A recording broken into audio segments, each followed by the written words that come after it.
আসসালামু আলাইকুম। এই যে আজকে প্রথম দাওয়া দাইতেছে আমার মজিবর ভাই করে সবার আগে এই কাটা লাগাইছে বেটা, বিরাট কষ্ট করছে। অনাল্লা দিলে সবার আগে কাটতেছে বুঝলে, ধানের বাজার নাই। অনে বেটাতে কি করবো, অনে ধান বেচ চালবো না সিদ্ধ করবো, এটা কিন্তু অন ভাই আপনার ধান কি সিদ্ধ করে না বেশ পাই ভাই ব্যস্ত করলে আমার ধান ব্যস্ত না ভাই, ধান কেউ নেই না কেউ। এই যে ভাই, এই যে কৃষকের বিরাট কষ্ট, কৃষকের বিরাট কষ্টের মধ্যে আছে ভাই। জীবন ভরা ধান বেচছি 1100 টাকা কাঁচা ধান, আর 700 টাকা কেউ নেই না।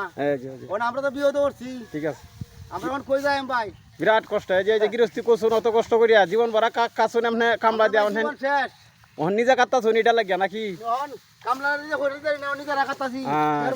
ঠিক আছে ভাই, আসলে কৃষকের বিরাট একটা কষ্টের মধ্যে হচ্ছে।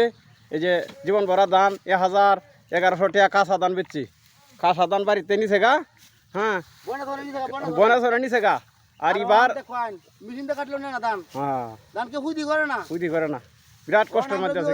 আমরা কই যাই এখন অন্য বেড়া এর আগে নিজেই বেড়া খেত কাটতেছে বেড়া, করবো কি অন্য মানুষ নাই মানে 1000 টাকা রুজ ধান হইছে 600 টাকা মন, 600 টাকা মন, বিরাট কষ্টের মধ্যে।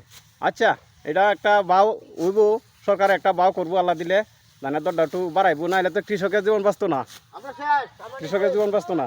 সরকার একটা বাও করবো ইনশাল্লাহ।